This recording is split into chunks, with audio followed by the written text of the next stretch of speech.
I'm gonna give it just a second, just a brief moment or two here. Hello everyone and welcome. Welcome all of you who are joining us for Awesome Hardware. This is Awesome Hardware is a show. It's awesome. It's about hardware. We stream live to youtube.com/PaulsHardware, that's my channel. Also to youtube.com/c/bitwit, which is Kyle's channel. We streamed the first half to Kyle's channel already. That was episode 124-A. So if you didn't watch that and you want to sort of see where we've been and where we've come to the point we're at now, then check that out. Link is in the description. Although I probably need to update that because I don't think I updated that with your link. I'll fix that. I'll fix that very soon. Of course. Brief warning, we do drink a few beverages here, and we do perhaps have some adult language that comes out from time to time. So if you are not comfortable with that, then perhaps you should look elsewhere for your tech news.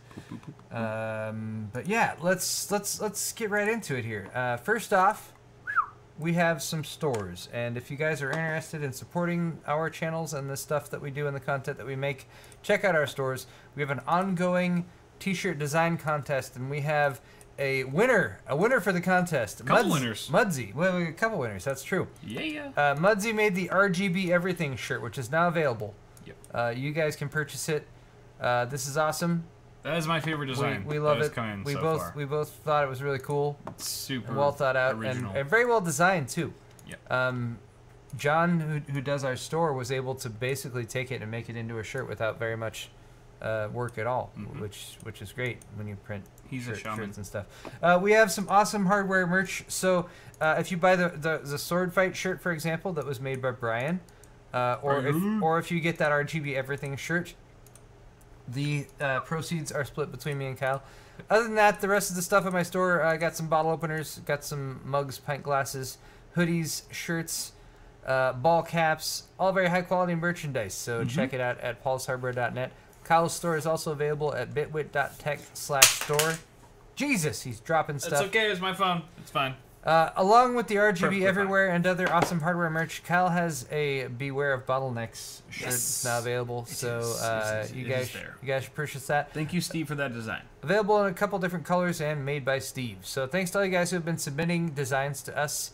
And feel free to check out our stores if you want to submit more designs. Yes. Also, ongoing right now, but ending tomorrow, is my giveaway of this computer made by MainGear. I like how you said celebrating 655,482 subscribers. Yes, it's the milestone we all aspire to. I was waiting for it here. There was this very specific. See, it turned right there. Oh, my favorite! I caught it live. I caught it live. You know how most people's favorite numbers is like from 41 7 to 42 or 23. Paul's favorite number, his lucky number is 655,482. Right there. So, fun fact about Paul. It's an EPIC system, an AMD Ryzen 7 1800X, 2 GTX 1080s, and SLI, full custom water cooling loop by MainGear, with parts from EK, fittings from Bits Power, coolants, quick disconnects, an NVMe SSD 960 Pro. It's a super awesome system. So check links in the descriptions to enter if you haven't already. Are you going to sign the system at anywhere? That's not currently planned. It's completely packed up already. I'll wait on the winner. I mean, if they ask for it, I can probably pull it out and do that or something. That would be too terrible. Good value add. I've done that before, so yeah. Anyway, though. Sexy. That giveaway. Yeah. So so endeth the beginning of the show introductory stuff. I'm gonna try to burn through the show fairly quickly today because we started kind of late. Yes. Because I was not ready. I was not prepared. I have a new soundboard. You do. We should test it right now. Which sounds great. Can you do the fun one? There's a fun one. We're gonna do the fun one. How do you? We're gonna go up to 24 here. Oh, there we go. So what is this now? Our soundboard can do fancy things guys. like apply effects. No, not yet. Oh, ready? So we're about to both turn into like demons. Ready? I will destroy you and everything you love. How does this sound? Is everyone enjoying awesome hardware? Should we make a new awesome hardware intro where we both sound like this and we talk about awesome hardware and how awesome it is, I hope you all burn in the flames of 1,000 assholes. Next time we do this, we'll use headphones so we can hear it ourselves. I know. Can't wait to hear that back. Because it's a lot more. It's a lot more fun when you can hear yourselves. All right, chat seems to be reacting. Anyway, there's 24 different effects that we can use. We are now broadcasting to you from hell. Live from hell. Alright. Sweet. So there we go. Having fun with my new soundboard. I did do a brief unboxing and a quick test of this video on that. I'll post later this week. This is clearly the best tech show on the internet. Just saying. Alright. Just saying. Cheers to all you guys. Thanks for being with us here. Right now we're drinking Lagunitas Wilco Tango Foxtrot. You get the reference there, correct? Yeah, WTF. WTF. A multi-robust jobless recovery ale. I don't know jobless recovery? I don't know what that means. Lagunitas Brewery has some random senses of humor. It's really good, though. It is quite tasty, actually. It's one of my faves, I think. All right. Starting out with tech news, over on Anantech, they had a little blurb here about NVIDIA's announcements and stuff they're talking about over at the event going on in where is it? In Europe? Yeah, it's in Europa. GTC Europe 2017 going on right now. So NVIDIA, they talked about car stuff, and usually when NVIDIA talks about car stuff, you're like, all right, NVIDIA, let's move on to it. Let's get over to the GPU stuff. But pretty much. This actually does have some trickle down, some crossover with the mainstream GPUs, in that apparently this unit that they're talking about here, the Drive PX Pegasus, actually is using the next generation of Intel GPUs inside of it. Intel GPUs? I'm sorry, NVIDIA GPUs. Oh. I've had a few drinks. Anyway, this is NVIDIA's first level 5 system, and we've talked about autonomous driving before, and there's different levels of it. Level 5 is like the full thing. Completely autonomous, drives itself, no human interaction. You'd be sleeping. The car drives up and you get in, and the car drives you to where you want to go, and that's what it is. Okay. So this is a big step for them when it comes to the hardware that they've developed that's capable of doing the things that needs to be done in order to have an autonomous vehicle, which is scanning lots of information that's in front of it and analyzing objects and that kind of thing and determining the best way to drive without killing people. Sounds good. But inside this unit, they have two unannounced Post-Volta next-gen discrete GPUs. Yeah. You might actually see what looks to be like 4 units here. This appears to be probably a couple of the GPUs and a couple are the SoCs. According to the article, this is the holy grail of what NVIDIA has been building towards over the last few years. Because NVIDIA has been doing a lot in autonomous vehicle technology and driverless car technology because it is a field that potentially has an insane amount of money to be made within it. Hell yeah. No yeah, kidding. so if you can get in on the ground floor, then that's definitely what you want to do. Now, to be clear, this was announced today. Dev kits of this unit won't be available until next year.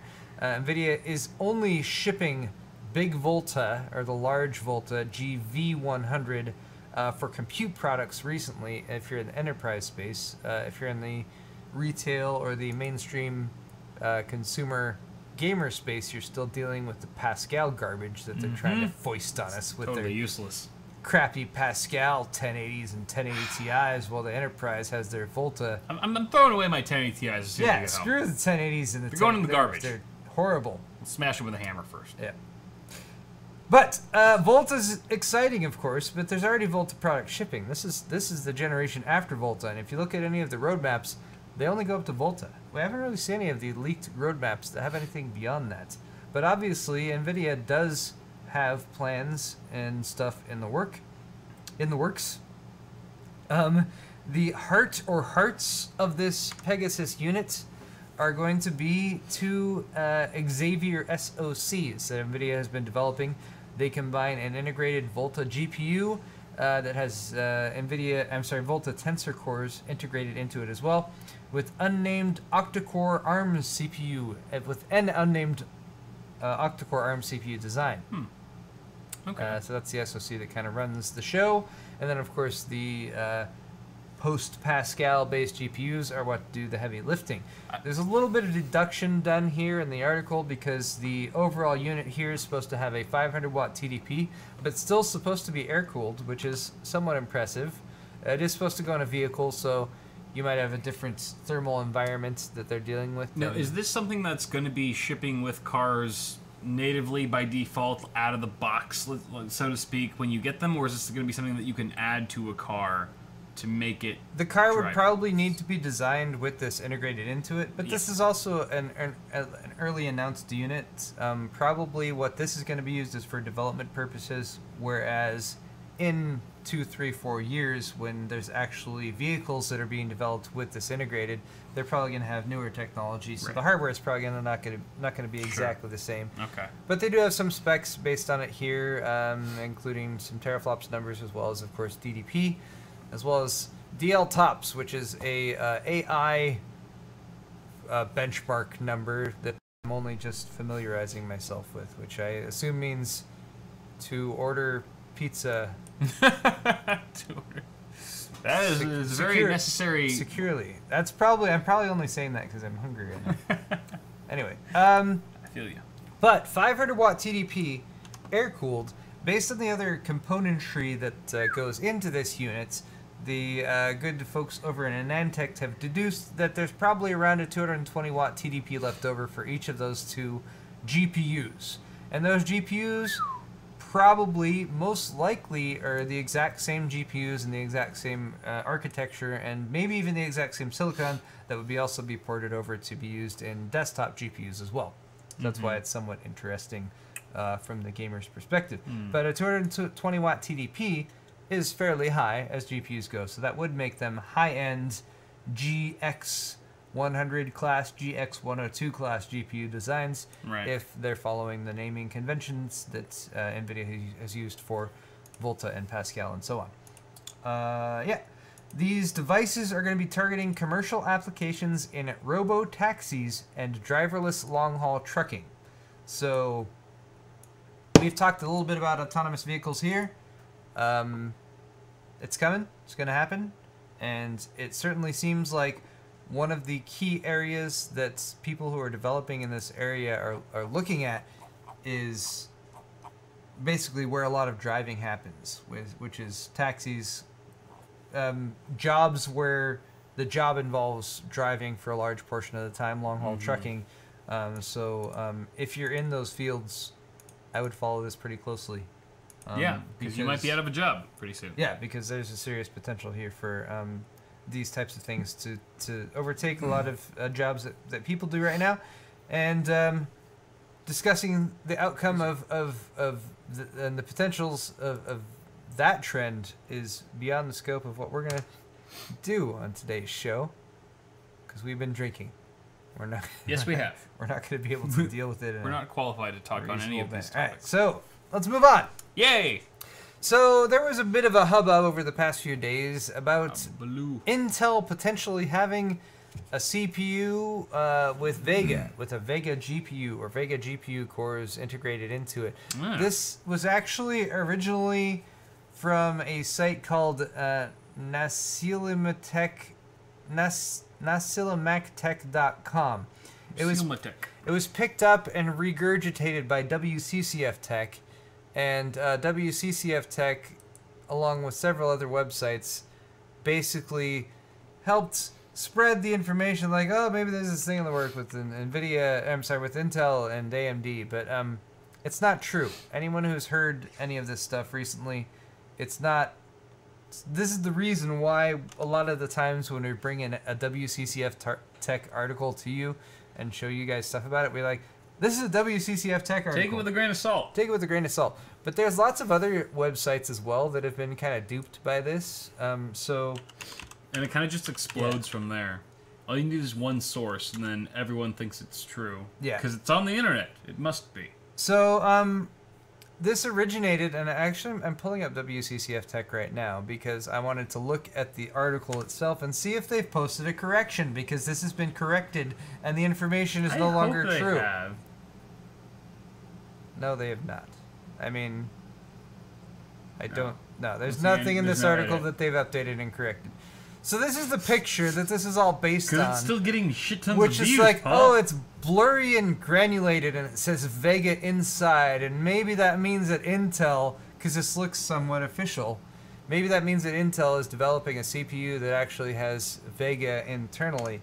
No, that's not the case. Where did they say that picture was even from or taken? That was actually taken. It's from an Intel facility, but it's because Intel has a program going on, and this is from tech-critter.com with the expose on this story. Intel has a program going on as part of an employee appreciation program, where they take their employees and they blow up their pictures and they make posters of them. I'm sure it's not awkward at all. Standing inside. And they put the name of the employee inside because their employees. Paul inside. You're right. There's a Paul inside. Paul, who? That guy's. He's an imposter, Paul. Look at that guy. Right I don't trust him. There's a Paul inside. He's trying to assume your identity. So yeah. Fucker.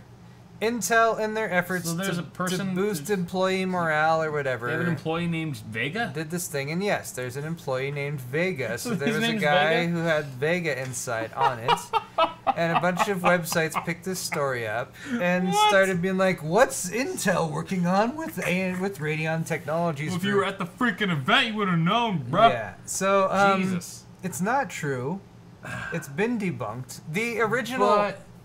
Hold on. But okay, but can we argue whether or not this would make a pretty compelling offer if NVIDIA and Intel teamed up to make some killer APU? It would be integrated VEGA would graphics. be a very interesting story. That's super exciting. Intel has denied it every time they've been asked about it. They've categorically said, no, that's not happening, and we're not working on it. So this is just... Wouldn't they have everything to gain and nothing to lose because AMD is both of their competitors? All right, well... Right? Wouldn't that make sense? Like an APU partnership between Intel and NVIDIA. I don't see why that hasn't happened yet. I mean, because, you know, there's probably some glaring reason why they don't work together on something like that. But I just feel like for the consumer, that'd be awesome. This is where the story originated on nasilmatech.com,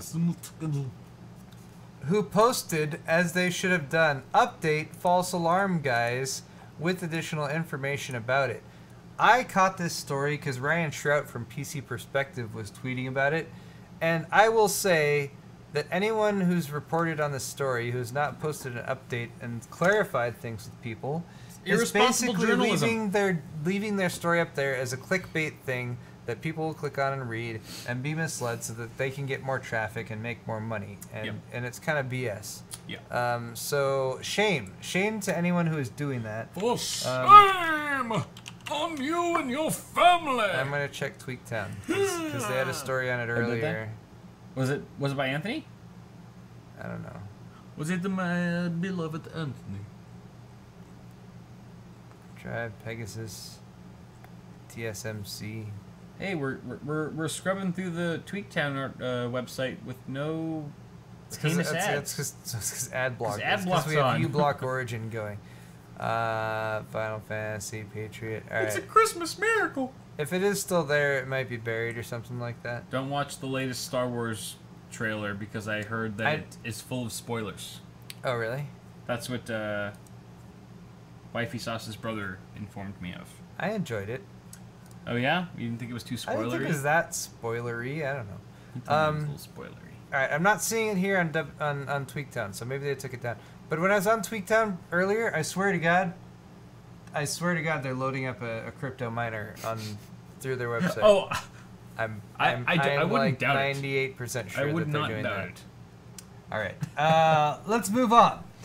Got some nice RX. AOL Instant Messenger.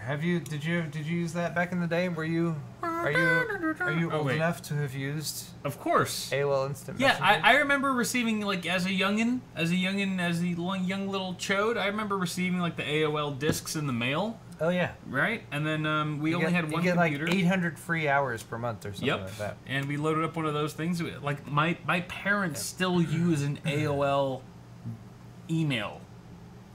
Well, they should still be okay with their AOL email. But AIM, AOL Instant Messenger. Okay. is gone? Is kaput. It's going. Okay. It's going the way of the dodo. Okay. It will be discontinued. Well, who even uses that anymore? That was all the rage back when I was Some people apparently still use it. Really? If you guys can remember some of the lingo and some of the information that goes back and forth. ASL. Wow. So yeah, AOL announced on Friday they're discontinuing AIM, AOL Instant Messenger. One of the first widely used instant messaging apps. Some classic. This is on the Denver Post for some reason. Some classic dialogue here. ASL, please. Age, sex, location. Age, sex, and location. Of course. And that kind of thing. We all know. That's how you communicate with people on the internet. That's what I say to people in real life too. When I meet someone, like, hey, how's it going? I'm Kyle. ASL. What's it's exactly lists these details of myself. Yeah. Perfectly normal I'm a people person. Social environment. But yeah, one of the first widely used chat programs launched in '97. Yep. So 20 years it's been around. Over 100 million users was where it peaked in back in 2001. If you remember buddy lists, you'd have your buddies. Buddy lists. You could set an away message. So that people would know where you were what you were doing, and where you were while you were jerking away. it. BRB in 2 minutes. Exactly. In fact, this predated like AFK. AFK. Yeah. Yeah. For me, AFK. I feel like I started AFK. That was like in the World of Warcraft days, like mid to late 2000s. AFK. Yep. That's probably where that originated. Yep. Before that, you had an away message. That's true. Leave people information about you. AOL itself was fiercely protective of their dominance of the instant messaging market, which they had fairly early on because AOL was a very popular service for accessing the internet before people realized that you could just have a direct broadband connection and that AOL wasn't the internet. Yep. But yeah, they fended off many rivals, including Microsoft, by blocking their messaging platforms from communicating with AOL users. In my experience, this led to the use of many third-party programs, several different third-party programs that could communicate on different instant messaging platforms. I believe I was trying to remember the name of the one that I used for a while, but I feel like it was called Trinity, but I don't think that's right. I think it was Try Something, because it was like AOL and MSN and like one other were the main ones you could use to communicate with. Trillion. Nuclear music. Yes, Trillion and Trench 1253. Never used that one. Exactly, Trillion. That's exactly what I was thinking of. Thank you. I love how chat just knows what you're thinking. Yeah, of course. It's just like, anytime you're like, I don't know this thing, the chat's like, here's the thing. Because 815 minds are better than one. Absolutely. Trillion, thank you, chat. Thanks, chat. For filling in that void in my memory. All right. We can all sleep at night. The parent company, Oath, which is the combination of AOL and Yahoo we've talked about on the show before, said the platform's demise is a casualty of the evolving way people communicate, since there's many of their options right now. Well, yeah, AIM, the program itself will continue to function until December 15th. After that, users won't be able to sign in. All data will be deleted. Wow. Incidentally, since you said your parents still have an AOL email address, there's also people with AIM.com email addresses. Those will still work. Those aren't going away. Okay. So the email service works. If you happen to still have one of those, your email's not going to disappear. Okay. All right, couple more stories. Equifax. Equa freaking screwed up the ass is more like it. We've talked about the Equifax situation on the show several different weeks in the past. They basically got hacked. They lost the information of pretty much every single person in the United States who has used currency before. Ouch. They have now announced that 2.5 more million customers are also affected by this hack. So if you weren't among the original 144 million or so, maybe now there's more of a likelihood that you are. Yikes. It seems weird that a number like 2.5 million should seem like a drop in the bucket compared to what they already screwed up with. But with this information now in the hands of the public, who is, of course, applying a hefty amount of scrutiny to Equifax as well as the other credit reporting agencies, and be like, what are these companies about, and how do they work, and how do they exist, and everything. While that's going on, the IRS has awarded a multi-million-dollar fraud prevention contract to Equifax worth $7.25 million. What? So this was a no-bid contract. What? And just file this under like, why, what? So they're giving them that much money? The IRS is giving them $7 million. After all of this happened, the shit show gave Equifax a contract worth more than $7 million to verify taxpayer identities and help prevent fraud under a no-bid contract. Because... Well, if everyone's getting screwed over by Equifax, then maybe that's more work for the IRS in the end. Maybe, I mean, there's a trickle effect, maybe. Like, everyone gets screwed over by Equifax, their credit's thrown off, maybe their numbers are fucked. Now the IRS has, like, their hands full with a bunch of bitch work to kind of, I don't know, bounce back from this fiasco. Maybe the $7 million is really to help themselves. Like, they're like, okay, we'll give you all the support you need just to make our own lives easier. Because, as far as I know, the IRS has never done anything for anyone other than themselves. So I can't imagine that they're actually just bailing out Equifax out of the kindness of their own heart. This has to be something that is affecting the IRS in a real way already. That they're like, okay, we'll just, like, it's worth the money. We already have everyone's fucking money. We've already taxed everyone for 2016 and every year prior. We'll just give you this money to somehow fix it yourself, maybe? Maybe it's like hiring a maid service, you know? It's like someone took a shit in the middle of your living room. Like, well, I'd rather just give you $7 million to clean it up than have me clean it myself, type of thing. I don't know. I'm spitballing here. Carry on. Don't listen to me. Don't say anything I'm saying. Drunk. So drunk. So drunk. We are Equifax. You will do as we bid. You have no other choice. Suck our dicks. Bitches. There we go. All right. Yeah, I don't know much. I don't have much commentary there. The main thing I want to point out when it comes to Equifax, watch out for fraud. There's going to be a bunch of fraud going on this holiday season. Oh, yeah. Watch out for tax return fraud. There's going to be a bunch of that going on come the first quarter of 2018. Oh, yeah. If you are at all worried about this, which you should be if you're an American citizen, potentially consider freezing your credit and definitely file your tax returns as early as you possibly can come 2018. Okay. Everyone's really loving those effects, by the way. Oh, the effects? Yeah. Yeah, exactly. Do the whole show that way. The whole show with the effect. All right, so. Woo! Let's move on. Oh, wait, we have a sponsor spot. We have a sponsor spot. Sponsor spot. It's the Capitan. My Deepcool. The Capitan. All right, so guys, Deepcool has sponsored awesome hardware for the month of October. Are you doing okay there? Yep. Just doing a little delicate balancing act. Deepcool, of course, makes a bunch of cooling products as well as computer cases. Yes, they do. They have a wide array of products, and today we're going to be showing you very briefly. What's going on? Okay.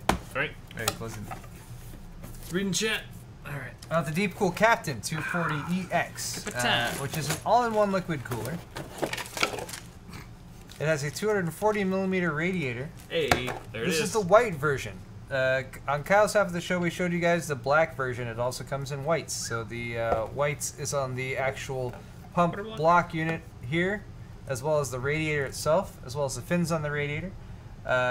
Saves you the trouble of having to spray paint it white if you're going for like a white themed system or something like that.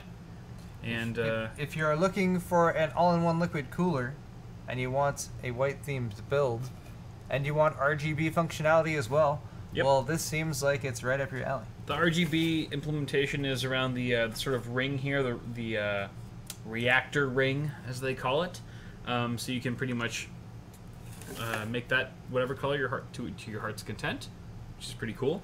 All the cables are either black or black and sleeved, so they look pretty sleek, especially the ones coming off of the water block. They look really nice. Got a 3-pin connector there. The fans are PWM. 4-pin, I believe, and it does also include a fan hub. You get a fan hub, or a fan splitter, I should say, for connecting like 4 or 5 fans, which is pretty cool. The fans are white too. Yeah, the white edition fans look pretty cool too. I like the black and white design. Yeah.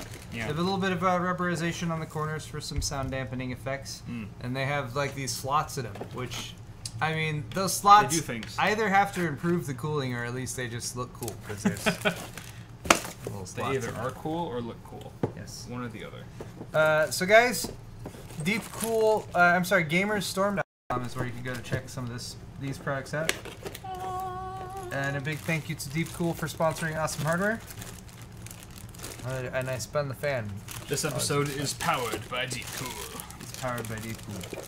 Ah, yes. Oh, and one last thing. This kit also comes with a little RGB controller unit. If you can plug it in directly, it's compatible with motherboards from Asus with the Aura Sync, from Gigabyte with RGB Fusion, MSI with Mystic Light Gaming, ASRock with RGB LEDs. But if you don't have a fancy motherboard with any of those things, it also comes with a little control unit that you can use, as well as an additional RGB LED strip that you can integrate with it to get yourself lit. That is the best, I think, is when manufacturers give you the option to control the LEDs via hardware or software. It's all about choice. It is. All right. It really is. Thanks, Deepcool. Thank you, Deepcool, for sponsoring awesome hardware. Let's move on. I'm gonna close that. Move on to what, Paul? What is next? Hot and heavy hardware. Next is hot and heavy hardware. Woo! Look, I have a lower thirds for it. Hot and heavy. Oh, we're talking about the half of the H500P. Did you post your video? Why not? It is uploaded now, and I can actually post it right now if I wanted to. But we're live. We're live. What if I just posted it while we're live? So talk about the half. Hot and heavy hardware. We're going to start off with a little bit of discussion about the half. The half H500P Cooler Master's newest case, originally shown at Computex this year, had a lot of hype around it. A lot of people who were excited about this case, I think a lot of it had to do with some of the design. Which looked pretty nice. Yep. I think some of it had to do with the legacy of the half series because it's been around for quite a while. And when it first came out, there were quite a few variants of it that were very popular. And you know, there were some pretty impressive looking videos, screenshots, thumbnails, and everything that went up of it at Computex. True. Now, Gamers Nexus, good old Steve, as well as of course Snowflake. Snowflake? Snowflake is the cat. Ah, Snowflake's the cat, right. He did his review of this, and he, as you can see from the get-go here, he's having a hard time. Did you watch his? I did.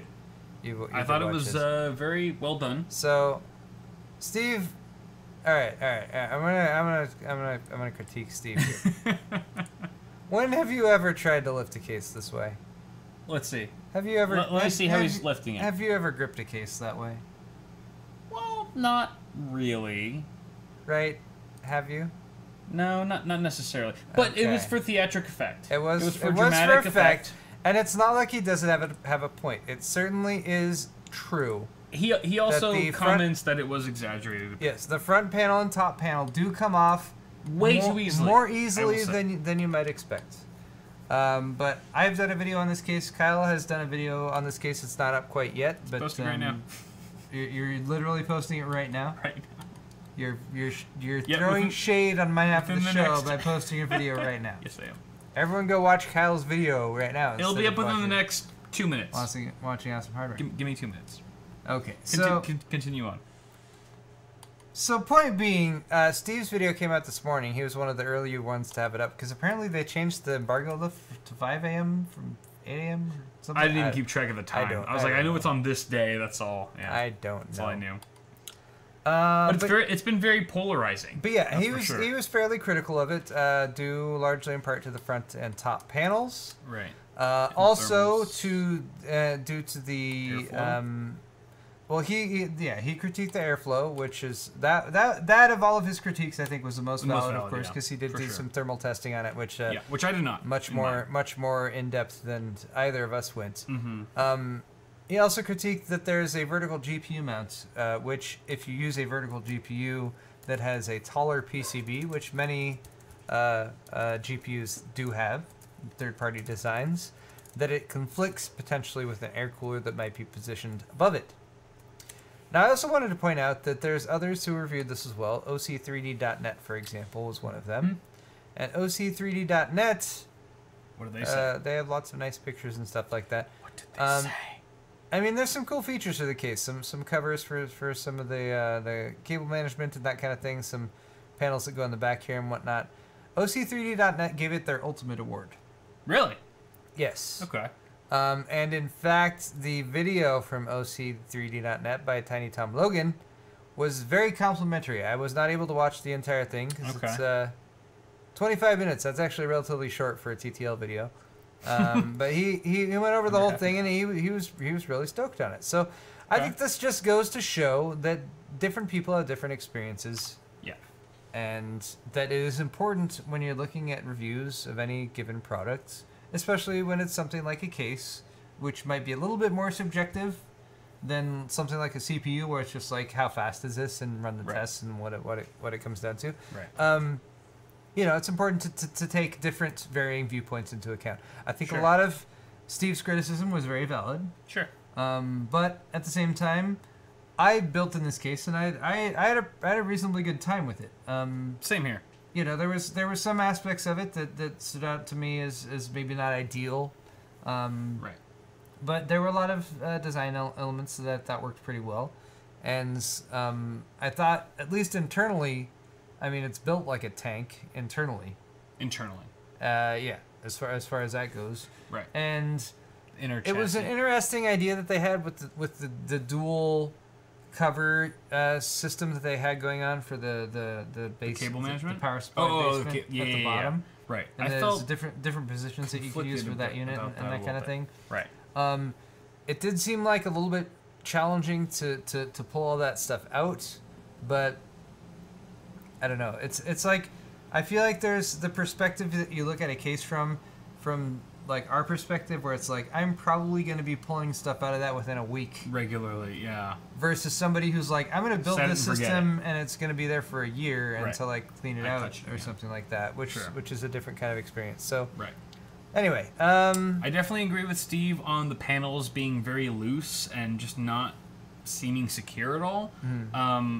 Especially, I think, when it comes to us reviewers, we're constantly moving around our hardware. And that even goes for like full-blown systems, right? We build a system, and we're moving that computer, that full-blown desktop, from A to B. We're moving it, we're tweaking it, we're like moving it, you know, from this desk to another. And I felt like just picking up the half, or the H500P, just was difficult. It was difficult because at least the top panel or the front panel would pop off, and it didn't seem as secure as a lot of other cases I've handled in the past. You gotta grip the base. You gotta grip the base, but I mean, you shouldn't have to you shouldn't have to resort to only grabbing the case from one area. I feel like when a case is said and done, when you've built the system in the case and you wipe your hands clean and it's finished, you should be able to just grip the case or grab it from any position and move it from A to B without any trouble. But I felt like the panels were unnecessarily loose for some reason that I could not find. When they could have just used, like as Steve was saying, the very cheap alligator clips to just make them hold in a little bit more securely. Because ultimately, at the end of the day, safety first kind of applies not just to your own mortality as a human, but also to the hardware that you're using and building with. So I felt like safety first applies to the system that I've just built as well. And I could easily see someone like carrying a full system, not being familiar with the case, the chassis itself, and accidentally slipping off like the top panel, the front panel, and having the case, you know, the whole system take a tumble or whatever. There are a lot of things that Cooler Master did right with this case, but I also feel like cases in the last 5-10 years have come so far, because now when you like a $100 case is not the same as a $100 case 5 years ago. That's very true. And I felt like with $150 MSRP with the H550P, 500. I'm sorry, H500P, you can get pretty much 80 to 85% of the features with a $100 case as you can with the H500P nowadays. So it kind of boils down to like, are those extra few features worth it to you as a user to pay a $50 premium over this case? And again, it's all going to boil down to you as a user. But I felt like just for the basics, like the panels at the very least should have been, and like in my review, as you guys will see if you watch it, like that was the one thing that I kind of hit on throughout the video. I'm like, I still can't believe how loose these panels are just as I'm going about building. It's great when you're building and you need to take it off because it comes off like butter, but at the same time, there were just certain things that you would expect from a $150 case here in 2017 that just didn't live up to the expectation, I guess. And it's also, I feel like Cooler Master kind of had it tough because there was so much hype around this case that oftentimes it's hard to live up to that hype. And it's even more difficult when you're charging a pretty hefty premium for it. So yeah, they were saying like 140, I think, at Computex. So I feel like maybe the hype bumped the price up a little bit. Yeah. Maybe. Yeah. But that's possible.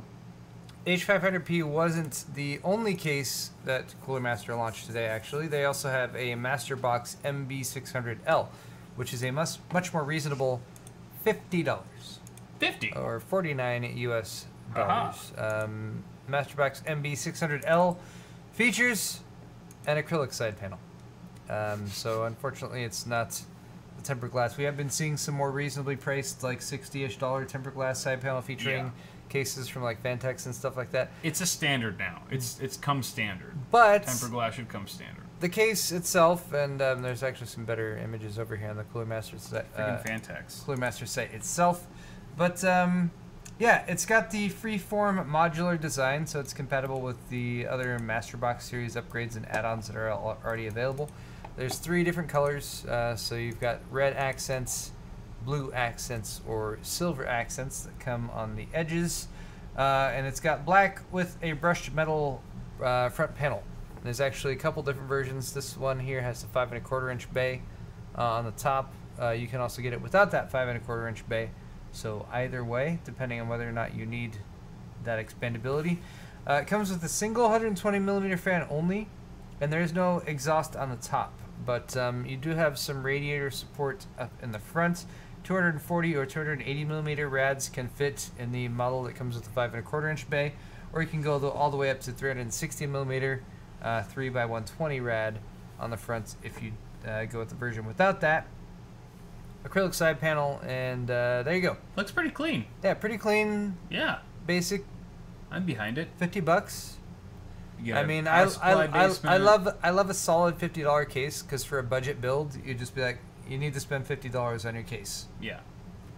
Here's a good case. Yeah. Like that kind of thing. So, yeah. Cases have come so far. This one's looking pretty clean. I would want to compare this as far as features and build quality like to a P300 or P300 or some or one of the ones like we said that have the tempered glass side panel, because again, this one is acrylic. It's a pretty clean looking acrylic piece, but these are just images. You know, acrylic still suffers from the easily scratchable. Easily scratched, not quite as durable and that kind of thing. But anyway, not as shiny. That's the MasterBox. Last thing for Hot and Heavy Hardware here. This is actually from Reddit, and 10 gigabit Ethernet. Any of you guys interested in that for some high-speed transference between your home devices or whatever? This Reddit thread is more specifically about devices based on a Quantia's new AQC107 controller, which there are a couple of. From Asus and Gigabyte. And if you actually go to these links, Asus has the Asus XGC100C for $100. Look at that. Look at that red heatsink on there. That is bold. Red PCB there as well. Quite bold. $100 for that one, or Gigabyte if you want something that's a little more subdued. The Gigabyte GCAQC107. Also a 10 gigabit Ethernet, although apparently temporarily out of stock on Amazon for $100. So yeah. How much are they normally? I haven't even like browsed. I feel like prior to now it's been about 170, 180 bucks if you just need a 10 gig Ethernet card to drop into a PCIe slot. So a pretty decent drop in price, significantly more affordable than they've been before. Of course, and as pointed out in the article, you got to have a switch or some other way of up that 10 gigabit connection to other devices in your home. This is in a Nantech article that was linked in the comments on that Reddit article. This is actually all the way back to June, but talking about some lower cost 10G base T switches coming, 4, 5, and 8 port Aquantia solutions at $30 per port. But I thought there was a picture. What happened to the picture? Anyway, the picture's not there anymore. Still at $30 per port for an 8-port switch. You're still looking at well over $200. So that's you know, not cheap, but a lot cheaper than it used to be. Sure. Okay. So there you go. If anyone's interested in 10 gigabit Ethernet, which I believe, as I'm doing some upgrades to my home, I'm probably going to hook that up. I do very frequently transfer video files that I capture out here in the garage back to the editing system back there, and speeding that up would definitely be useful. And hey, with 10 gigabit Ethernet, you don't even need to transfer it. You can just use the stuff that's on the other computer. Did you notice that the was the Maximus 6 Extreme, the X299 board from Asus, came with a 10 gigabit card? I think the ports on it are 10 gig.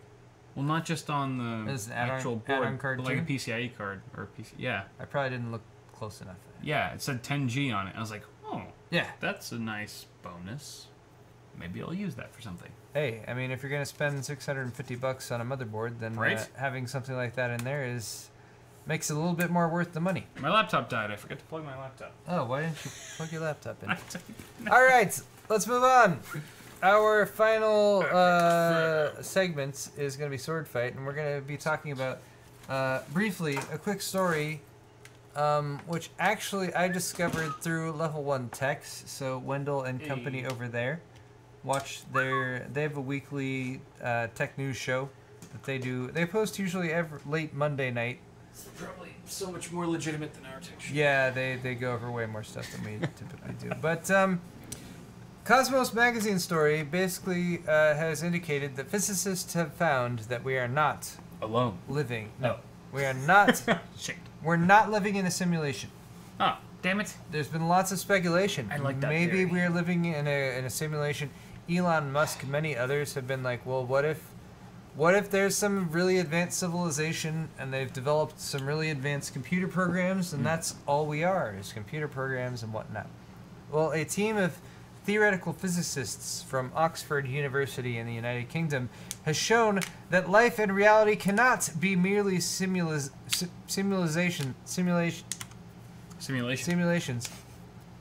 generated by a massive supercomputer.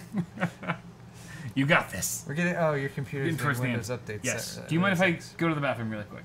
Yeah, go for it. I will run. Okay. So, simply put, just see if oh no, the dogs are barking.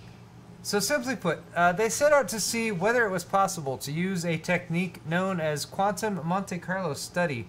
Known as quantum Monte Carlo to study the quantum Hall effect, which is a phenomenon in physical systems that exhibits strong magnetic fields at very low temperatures and manifests as energy currents that run across temperature gradients, indicating an anomaly in the underlying space-time geometry.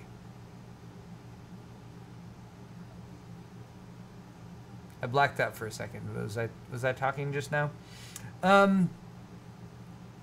More to the point, though, physicists, the physicists involved, their last names are Ringel and Cavrizi.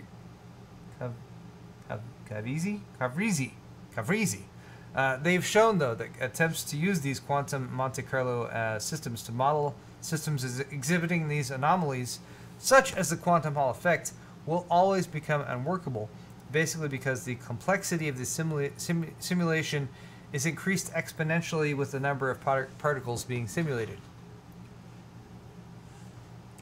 This is usually the type of subject matter that I like to embark upon discussing after I've had several drinks. Anyway, I hope I've not been slurring my speech too much as I've discussed this, but the point is, if you want to simulate something, like let's try to simulate what's going on right now, what these scientists have discovered is that if you try to simulate it at the quantum mechanical level, it becomes exponentially more difficult to actually simulate. which means that a computer simulating that simulation would, like, there would never be enough computational power to actually run that simulation, because the simulation would become more and more complex so as to make it impossible for even the most powerful computer to simulate that.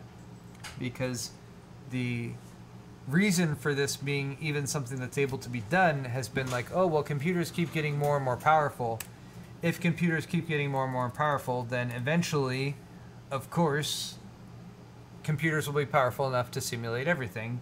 Therefore, what we are doing right now might be a simulation. But of course, these scientists have proven this wrong. So Kyle, who's of course now very well versed with the subject matter because he's been listening to everything I've been saying. You have to run over that again real quick? No, you summed it up I'll perfectly. I'll run over it again real quick for you. Summed it up very well. So these scientists, Ringel and Kavizri, they've set out to see whether it was possible to use a technique known as quantum Monte Carlo study to study the quantum Hall effect, a phenomenon in physical systems that exhibits strong magnetic fields at very low temperatures and manifests as energy current that runs across the temperature gradients, indicating an anomaly in the underlying space-time geometry. Okay, now in English. You need to speak my language here, Paul. I gathered about 5% of that. The other 95% is lost on me. Sorry, I'm not smart. You just speak like a dumb person. It's okay. So that I get it. It's okay. I understand all this. I understand all this completely. I feel so inept. All right. I'm gonna try to explain this, because the physics I don't understand. I don't pretend to understand that, but I do. Sure. I do feel like I understand the underlying principles here. Okay. Which is all right. Computers keep getting faster and faster. Okay. Which has led people to believe that as computers get faster and faster, and we develop software that can run simulations on them, eventually those the computers will be powerful enough, the software will be complex enough, the simulations will be in-depth enough that what we are experiencing right now could potentially be a computer-generated simulation that's being run on supercomputers somewhere. Right? Okay. That's like Elon Musk has talked about this. Yeah. He's worried, like, maybe we're all just running, maybe this is all just a simulation. Right.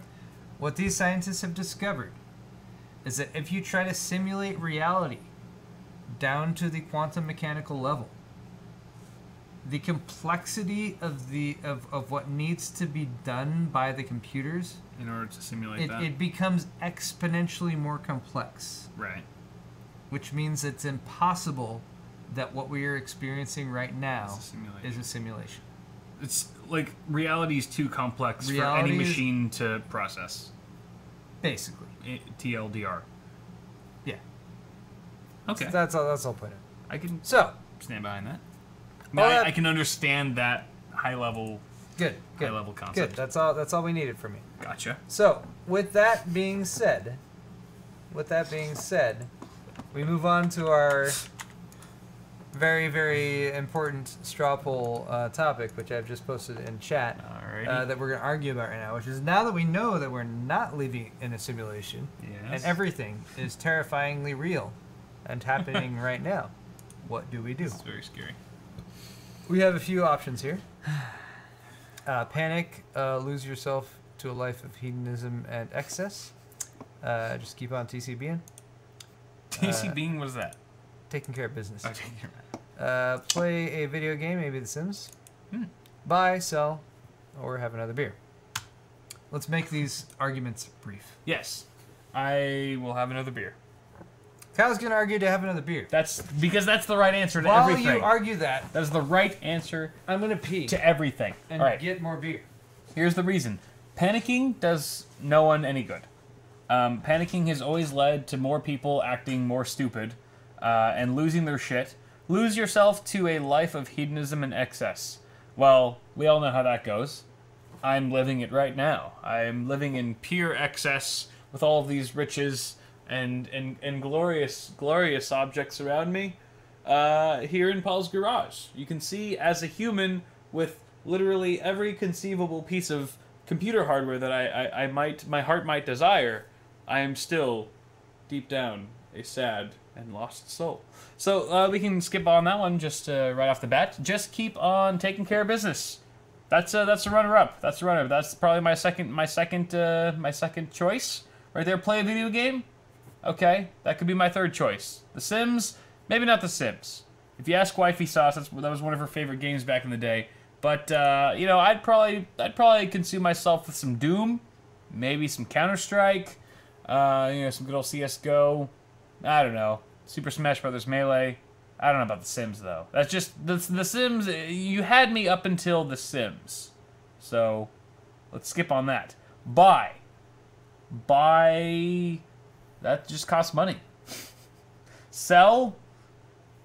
That's too much work. Like, do you know how much time and effort it takes nowadays to sell something, at least on the internet or anywhere, really? You have to, like, there's a whole process you have to go through. Selling is a pain in the ass. You might as well just donate it or give it away or destroy it if it's not usable.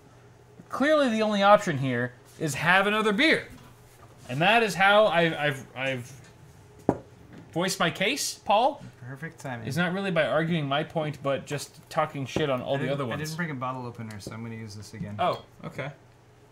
Is that the screwdriver, really? It's my... How effective is It's my that? mechanical screwdriver. All right. Oh, thank you. It works. Why, thank you. So what would your choice be, Paul? I chose have another beer because I'm right. I would choose lose yourself to a life of hedonism and excess, which is basically... First mistake. my answer, because let's be honest, how many of us are really considering that seriously, how much living in a simulation affects us in our lives? I'm probably not that much. I mean, maybe you've dabbled in it, maybe you've thought like, oh, maybe that's a thing, that's kind of weird to think about, but seriously, honestly, not that much effect. So to me, it just comes back to like, well, what do you do on an everyday, daily basis? What's your typical MO? Jerk it. Hedonism and excess. So that's what we go to. That's why we go to. That's why we go to Las Vegas every January. Okay. But there you go. But I'm convinced. let's see what you guys had to Solid. say about this one. I'm sure Solid argument. Kyle had a little bit more time than I did. I sure did. But I had to use talking trash on your answer. Have another beer, Hey! Kyle. You win. I am so convincing You're on when point, you're not though. here. You're right. When you're not here to argue, like Play my a video argument. game was the always second choice. I did come in third with the hedonism and excess. So That is at least I'm in the top 3. I did get a show in there. That's true. But I am in the top 50%. All right. So Just saying. that I told you. was You can Sword rule- Fight. It was epic as always. Yep. And we're gonna move on to some Q&A Q&A. and some Johnson shoutouts. Let's start off with the donation comments. Close half. Eifling Poo for $5. My kid is using an older 1150 core i5 4690K. Is it okay to game OT time to upgrade time or to time to upgrade. upgrade? A lot of typos here. I think you're okay. Yeah. No, 4690K is It's a fine. quad core. 4690K is a solid processor. I think you're good. Yeah.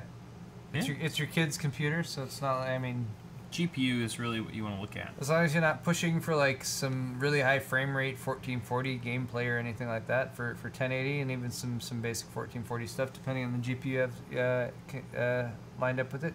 Yeah. I think you're good. Me too. El Jefe. $5. Gentlemen, El Jefe is drinking a glass of Drake's Hefe Weizen. Oh, El Jefe Weizen. Cheers for Cheers. that brilliant pun. Thank you, El Jefe. Thanks, Hefe. Scott Dilbeck, once again, $10. Donation is for dog treats. Don't thank let you, Scott. Nori and Hero hear that. I gave Nori and Hero a dog Just treat quieting down now. right before I locked them out of the garage before we started the show, because they were being all needy. Here, Fred Rant, $50. $50. Woo! For bottle opener God. and a razor. Be clean shaven next week, Paul. LOL. Fred, I'm never clean shaven. What? I get My neck gets irritated 5 o'clock if shadow. I'm clean shaven, so I only ever go over it with clippers. I have a beard and mustache clipper, and I use that to buzz it up. A little so peanut. That's what you get. That's what you get. You gotta donate more than $50 if you want to see Paul clean shaven. Yeah. That's the moral of the story, Fred. It's really been so long since I've been clean shaven. Anyway. Living mediocre, $5. I enter into every single giveaway so that I can finally upgrade. I'm still on my AMD FX 8320. Well, best of luck to you. Yep. May the odds be ever in your favor. Jeremiah Hoyt, $5. Where do I send you guys beer? Also, which is more of an upgrade in gaming over an i5 3750K? Ryzen 5 or a Kaby Lake Core i5? First off, you can send us beer to either of our P.O. boxes. Yes. They are in the description of our videos on YouTube. As far as your upgrading question, I think Ryzen 5 would give you more bang for the buck because you can probably get within 5-10% of the gaming performance you would with Kaby Lake Core i5, and you would get SMT, which Kaby Lake Core i5 does not have hyper-threading. So you would be limited to just the number of cores that you have, no extra threads there. And additionally, you get a little bit of upgrade path with Ryzen on the AM4 platform. You could potentially upgrade to a CPU with higher than, more than, what is that, 4 or 6 cores that you might get with Ryzen 5. Or I guess it would be 6 cores, sorry. 6 cores, so you can get, you can upgrade, you have an upgrade path there, whereas Kaby Lake Core i5, not so much unless you go to an i7, but that wouldn't be a massive upgrade either. So I think just in the interest of money and upgradability. Yes, well spoken, sir. Yeah. Thank you, Jeremiah. Thank you, Jeremiah.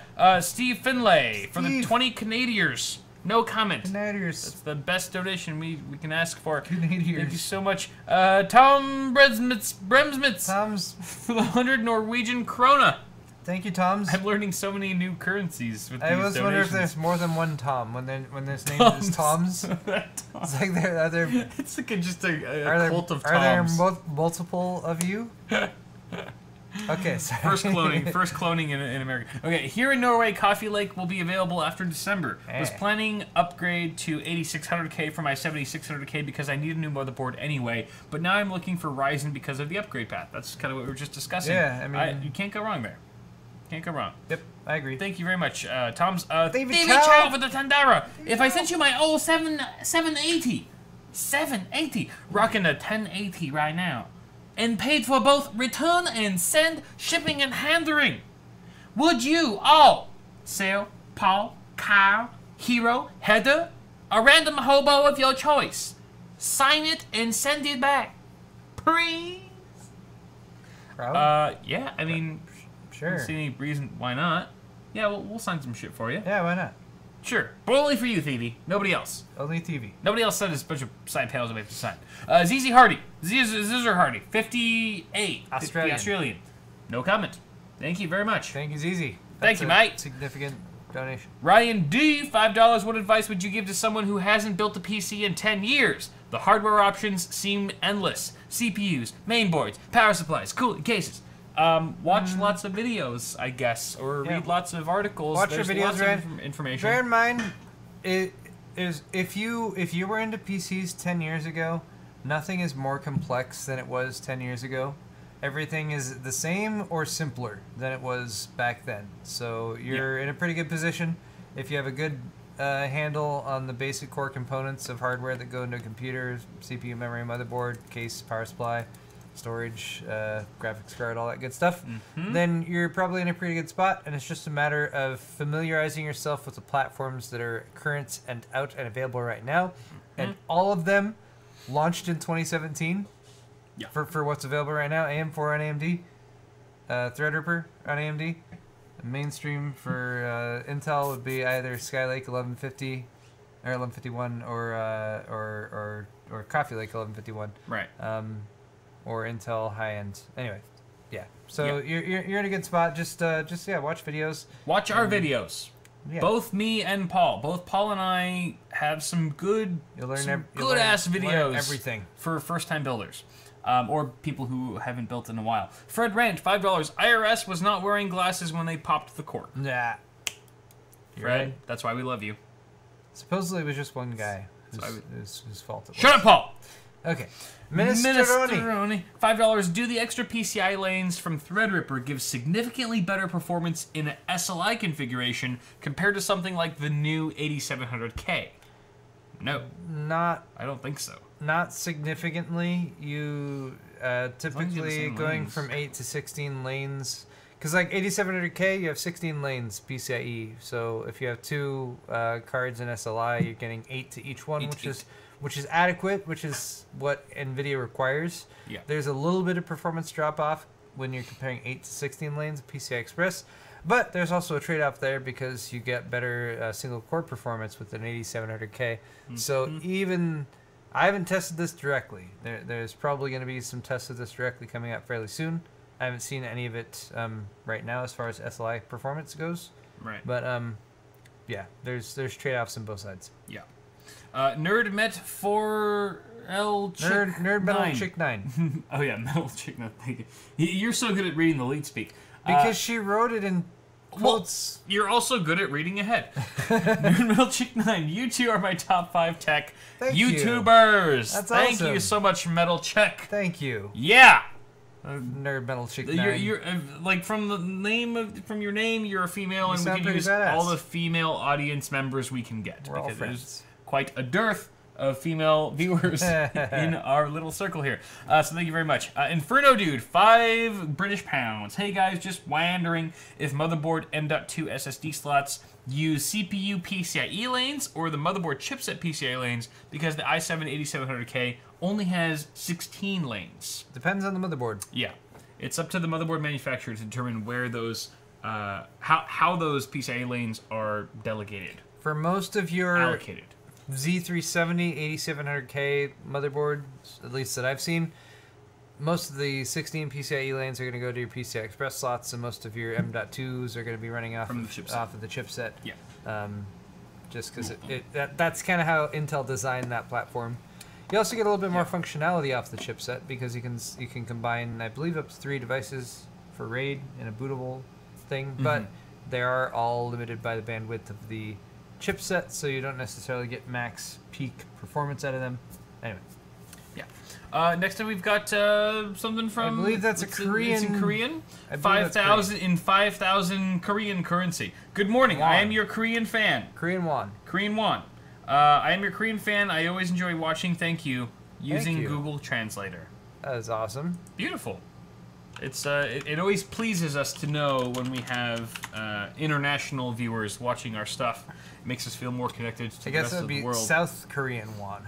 South Korean won. We must clarify that. Yes, of course. You would not have access to our show had you been in North Korea. Thank you, Korean fan. Thank you, Korean fan. I visited Korea once, South Korea. I want to go to Korea. And I had a lovely time. Sounds fun. It was lovely. We should go to Korea again.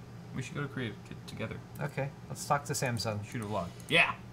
Andres Rivero, $5. Hey guys, always like both your videos. Question: as people who build computers a lot, how do you guys deal with Windows licensing? Do you never license OEM? Interesting question. For most of the one-off builds that I do for testing and that kind of thing, I just don't license it. And with Windows 10, you can use it for indefinitely as long as you don't want to do personalization stuff. Right. For any computer that I'm planning to use long-term, what I've been doing for the past year or two has been going to Kingwin, KINGUIN.net. Well, I'm not the only one. And spending about $30 and getting a license, and it activates and it works, and then you're fine. I know there's a lot of hate around sites like that, like resellers, but I have never had a problem with them. Yeah. As far as Windows 10 keys go, legitimate. I think there's legitimate complaints when it comes to video games and developers and stuff like that. But when it comes to the Windows 10 keys, they are keys that are global keys that are made for, because you can charge $100 for Windows in the U.S. Yep. You can't in a developing nation where people have way less money than a typical consumer in the United States. Right. So they still want to get Windows there, so they have to sell it for less money. So yeah. I'd say the main downfall that I've seen from ordering keys off of Kingwin personally is that sometimes the key won't work initially if you're just trying to type it in through the through your system. You actually have to phone in. Do the call in. Do the call in and activate it that way. I'm used to doing That's that. totally fine though. I mean, it takes a little bit longer, but it's totally fine. I've never had a key like straight up not work. So, FY. Heather Hansen, once again my wife. $10. $10? Hi, Paul. You get $10 since Kyle complained about my $5 super chat. What? Well, Kyle, be thankful for your donations. You should be more thankful. Love wifey. And I like how she signs stuff like love wifey. It's like, oh, I'm just Love such a nice, good person, good-hearted Samaritan. That's so thoughtful. Love wifey said, thank you. I've never done any wrong to you. I will see you later. I will see you later tonight. Okay? We got wife. Fred Rant, who actually has 2 donations. Fred Rant. Oh, yes. What if those scientists were the developers of simulation and just trying to make sure we're not figuring out? No! Don't come up with those amazing theories. Don't mess with our minds like that, Fred. Yeah. What are you writing an HBO series? This nice. The fuck, man. Contained. It's like written. It's like cut and dry. This is how it is. Don't spread your doubt. Some people are saying that sound is peaking now. Oh really? Did we bump We're one getting of the... too excited. We can turn up let's turn up the compressor. Compress. Maybe... Compressor level 4. Maybe the volume has been fine this whole time. We've just been getting louder because we've been drinking more. It's also a possibility. The volume is fine! $5. $100 if Kyle will shave Paul on next week's show.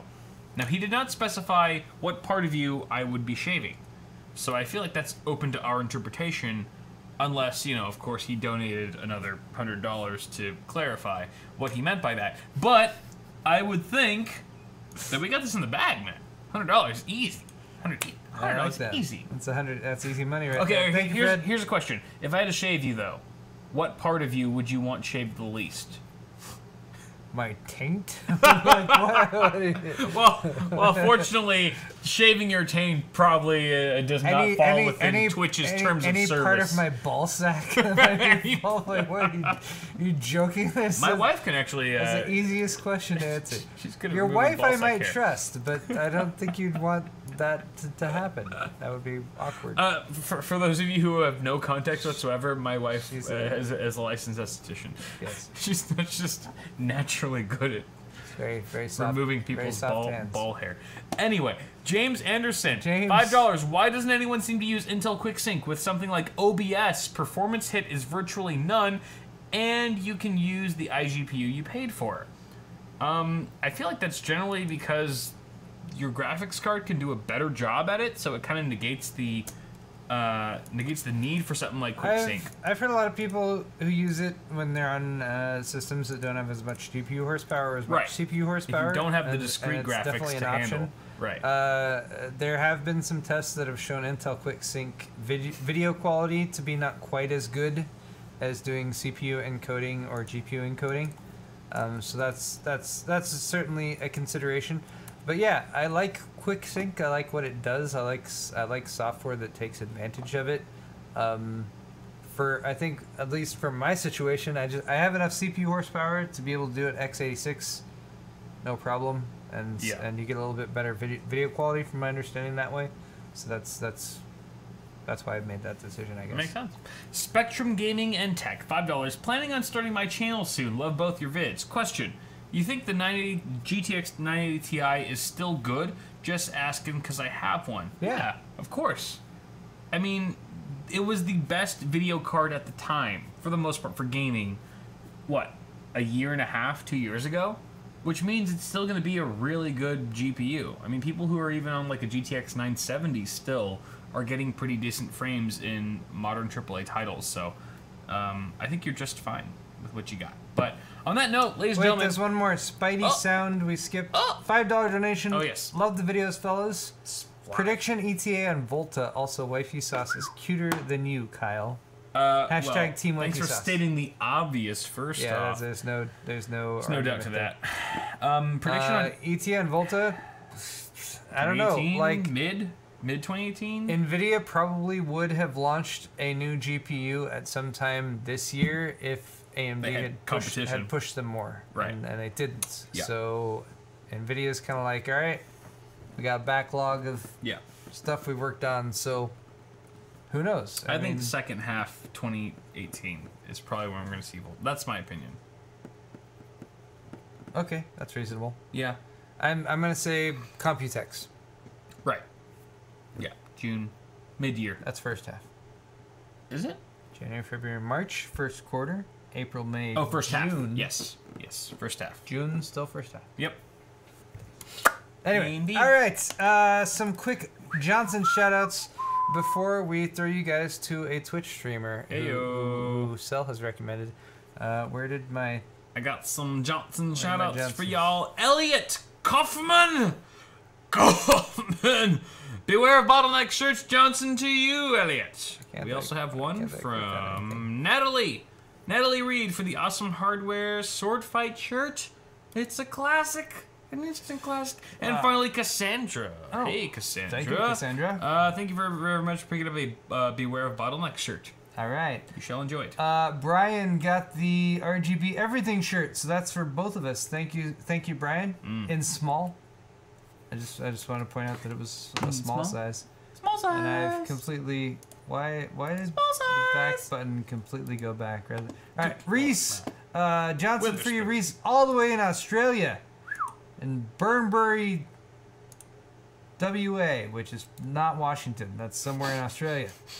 Got the Thumbscrew great T-shirt, Thumbscrew bottle opener, and the Tri-Blend shirt. Thank you so much. Oh yeah, you are freaking awesome. Natalie from Texas. Got the pub glass, single glass. Thank you so much, Natalie.